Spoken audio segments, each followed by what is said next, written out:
नमस्कार भावना.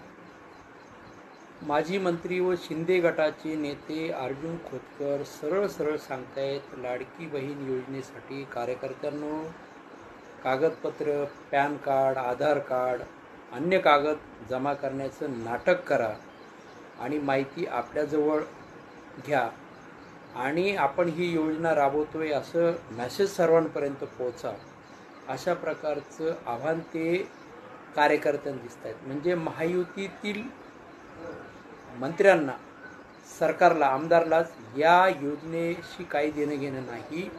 केवळ ही योजना आम्ही राबवतो आहे आणि या माध्यमातून तुम्ही आम्हाला मतदान करा, अशाच प्रकारे भासवण्याचं काम या ठिकाणी करताना ही मंडळी दिसत आहे. पण मी या ठिकाणी आवाहन करतो, तुम्ही किती योजना आणा, तुम्हाला आता कुणी तुमच्या लाडक्या बहिणी, तुमचे दाजी, काका, मामा, मावशी कोणी तुम्हाला मतदान करणार नाही. येणाऱ्या विधानसभेमध्ये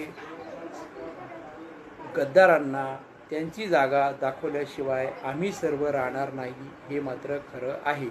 या लाडक्या बहिणी योजनेपेक्षा गरीब कुटुंबातील मुलामुलींना उच्च शिक्षण मोफत करण्याची योजना राबवणं अपेक्षित होतं.